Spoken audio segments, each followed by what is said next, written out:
আগরতলায় বাংলাদেশের সহকারী হাইকমিশনে হামলার ঘটনায় ভারতীয় হাইকমিশনার প্রণয় ভার্মাকে পররাষ্ট্র মন্ত্রণালয়ে তলব করা হয়েছে। মঙ্গলবার বিকেলে পররাষ্ট্র মন্ত্রণালয়ে ভারপ্রাপ্ত পররাষ্ট্র সচিব এম রিয়াজ হামিদুল্লাহর সাথে বৈঠক করেন প্রণয় ভার্মা। বৈঠক শেষে প্রণয় ভার্মা বলেন, অন্তর্বর্তী সরকারের সাথে বন্ধুত্বপূর্ণ সম্পর্ক বজায় রাখতে চায় ভারত। এ বিষয়ে আরও জানাচ্ছেন শাকিলা করিম। বাংলাদেশের সংখ্যালঘু নির্যাতনের অভিযোগ তুলে সোমবার হিন্দুত্ববাদী সংগঠন হিন্দু সংঘর্ষ সমিতি সহ কয়েকটি সংগঠনের সমর্থকেরা সহকারী হাইকমিশনে হামলা চালায়। ভবনের গেট ভেঙে পতাকা ছিঁড়ে ফেলে উগ্রবাদী সংগঠনের সমর্থকেরা। এ ঘটনায় মঙ্গলবার পররাষ্ট্র মন্ত্রণালয়ে তলব করা হয় ভারতের হাইকমিশনার প্রণয় ভার্মাকে। পররাষ্ট্র মন্ত্রণালয়ে পররাষ্ট্র সচিব এম রিয়াজ হামিদুল্লাহর সাথে বৈঠক শেষে প্রণয় ভার্মা বলেন, বাংলাদেশের সাথে বন্ধুত্বপূর্ণ সম্পর্ক বজায় রাখবে ভারত।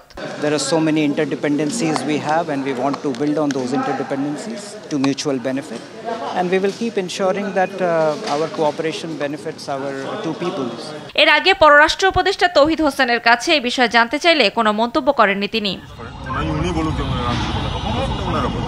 এদিকে চাঁদপুর আধুনিক নৌবন্দর পরিদর্শন শেষে নৌ পরিবহন উপদেষ্টা সাখাওয়াত হোসেন বলেন, ভারত নয়, সেদেশের কিছু মিডিয়া ও রাজনৈতিক দল অস্থিরতা তৈরির চেষ্টা করছে। আমাদের প্রতিবেশীদের সাথে শান্তিতে থাকতে চাই, কিন্তু ওনারা যদি পায়ে পড়ে ঝগড়া করেন তাহলে বাংলাদেশের লোক তো আর কোনোদিন ওই দেশমুখী হবে না।